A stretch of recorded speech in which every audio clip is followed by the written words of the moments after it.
Mr. 300, Bob Learn. And we'll find out what the outcome of that is after this. Well, what does that say? Can you read that there, Earl? It says Executive Bowl salutes PBA Network, which is ESPN. All right, that's a very good sign. Here's a very good bowler, Bob Learn. And we can see that sign there. Well, they got signs at all the other sporting activities. They should have them at bowling also. Bob Learn, 49 300 games.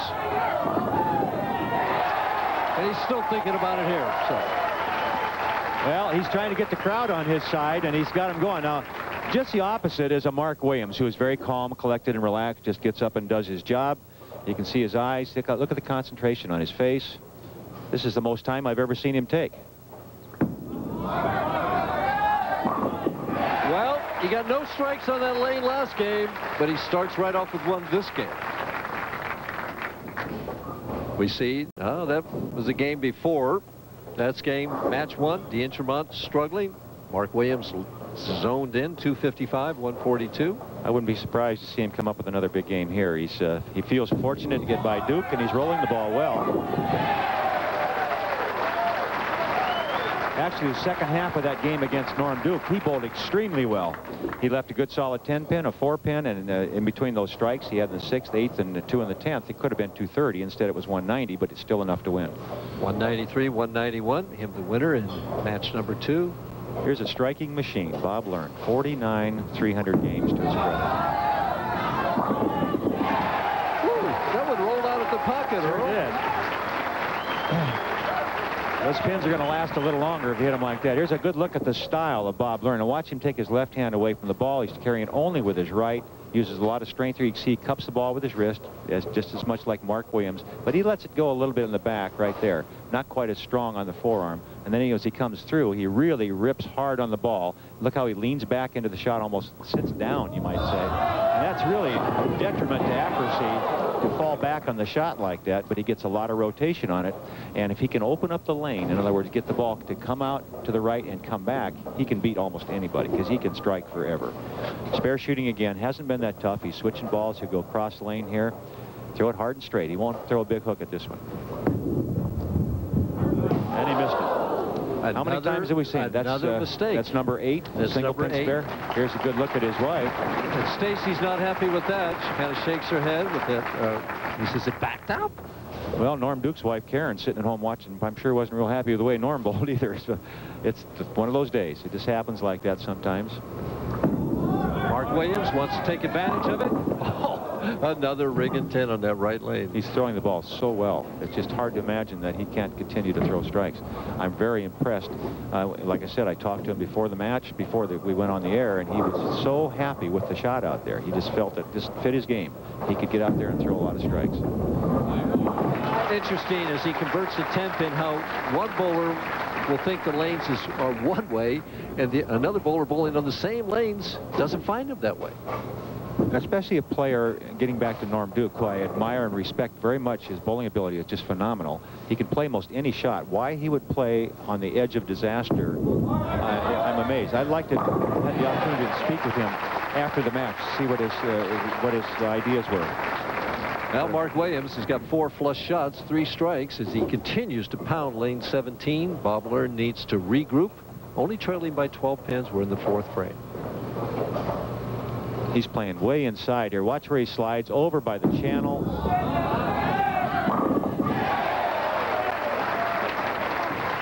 Flush strike. Stacy and Brittany looking on. Brittany's trying to stay awake. She knows she's on TV, and I think she's a little embarrassed. She's a little bashful? A little bashful, yeah. That's the word.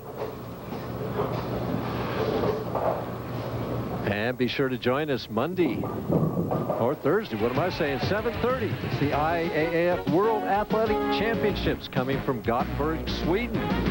Great track and field athletes. Many Olympic champions there, record holders. It's the 5th track and field championships. Trying for the double. Same hit he had in the 3rd frame. Well, he ought to make this 7-pin, Earl. Well, I bet he won't miss it on the right-hand side. He might miss it on the left side, but he won't miss it to the right. this ball will go right at it. Remember, there's a lot of oil in the middle of the lane. That makes the ball skid, and he's just got to keep that in mind. And a lot of times the players, when they get prepared to go into this, they're practicing before they go in the air. They don't practice spare. They just practice strikes, throwing strikes. And so a lot of times they're surprised by ball reaction when they get off to shoot a spare. Well, the graphic we just had on there, he has struggled on this pair of lane. He only averaged 185 on it, which is not pro caliber. Look at Mark. He's up there and ready. That's his normal way of getting up. And he really got that one out there. That's the first time he's really gone around the side of the ball. He's been staying behind it. A lot of end over end for him, end over end roll. For the rest of us, it's turn. But for Mark Williams, that's end over end. This particular shot, he really got it out to the right and had a lot of side turn on. I wonder if he turned it at the end thinking it was coming off and he was losing it. Hang on. What a great shot. We're going to take another look at that release of Mark Williams, and the ball skidded out for him. And watch at the bottom here. He really rotates around the side of this ball. You see his hand turning there? And then lifts up, and the ball went to the right, and never had a chance to come back. Interesting, too, because the way he shot the spare is he went with basically the straight shot and didn't let it hook, you know.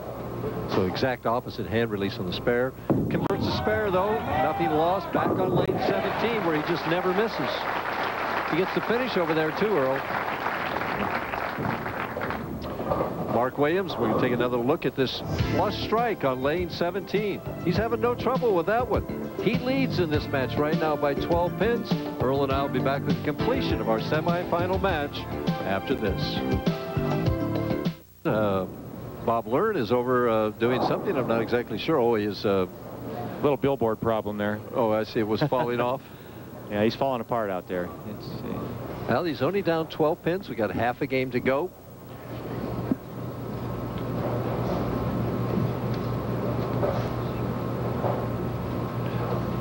On lane 18, where he's had 3 consecutive strikes. Tries for number 4. Leaves the 10-pin.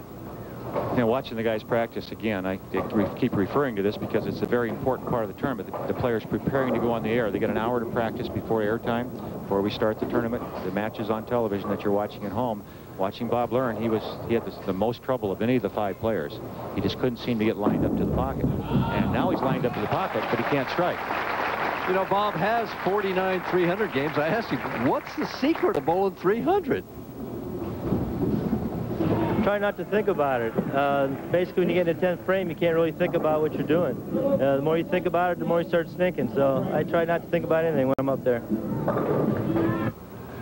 Does that tell me he's just a field instinct player? Is that it? How can you not think about anything? I always thought this game was a mental game.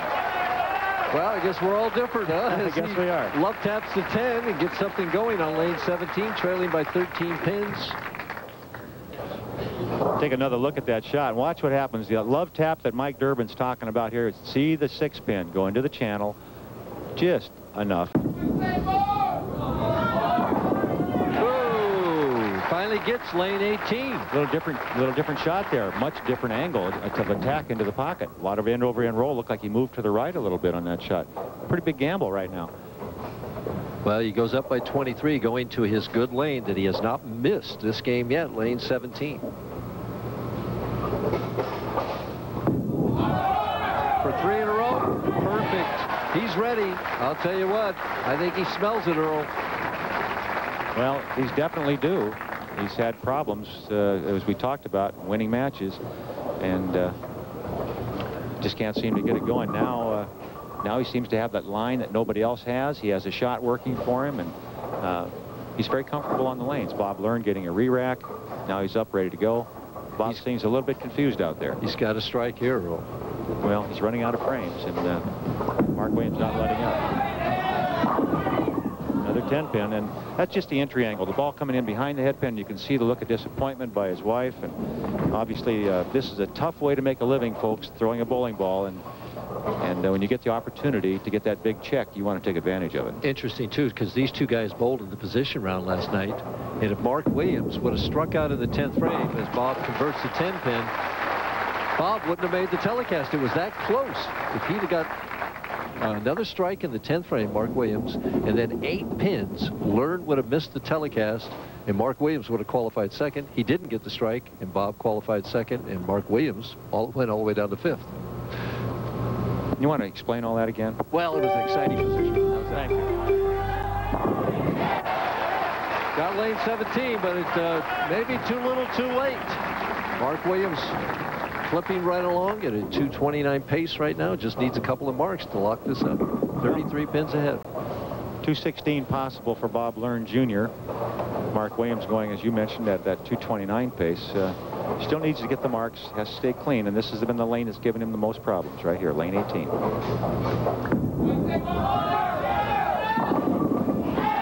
Well, a little baby walnut right there. A what? What'd you call that, Mike? I called it a little baby walnut, a wall shot there. Oh, I see.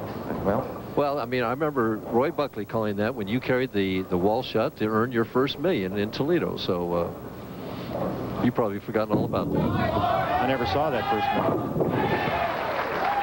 Mark Williams looks like the dominant player today. He said he liked the shot, and he's showing you why right now. It's just strike after strike. He is the player. 255 in his first game. Norm Duke gave him the opportunity to win, and he took advantage of it in the second game, and here he is coming back with the huge possible 259 game here against Bob Learn Jr. Well, it's going to be 250 something, and you predicted that at the beginning of this match. You said that he might just click right in for another big game.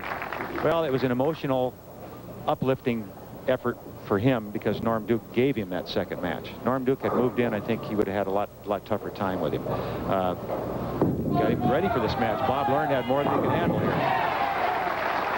259. What do you have, 10 strikes? Wow. Solid 10, and he missed a headpin one time. Bob Learn finish out with 216. Bowling for pride now, and that finally carries the 10 pin. That doesn't always happen when it doesn't matter anymore. You carry. Well, what impresses me is he's out there trying just as hard on this shot as he was earlier in the game, and it doesn't mean anything. Well, he's a classy guy. You know, he works hard at the game. He spends a lot of hours rolling a bowling ball, getting himself ready. He's in good shape. This is a very strenuous way of bowling, the way he bowls. He's not a big man, so he uses everything he has to get all he can on a bowling ball. Wow. Same hit that seemed like was leaving the weak 10 earlier suddenly explodes him out of there. He's going to finish with 216 with one more strike. That was a good shot of Bob Learn going to the foul line. You could see how much effort he puts into every shot. It's amazing that a guy like this can bowl 150 to 200 games a week, putting that much effort in throwing that 16-pound ball down the lane. Well, finishes off with a solid 10, 215. Nice performance by Bob Learn, but not enough to beat Mark Williams right now. He wins 259 to 215. We'll be back to do a review of all these, to have championship frame. We'll be back to talk to you after this.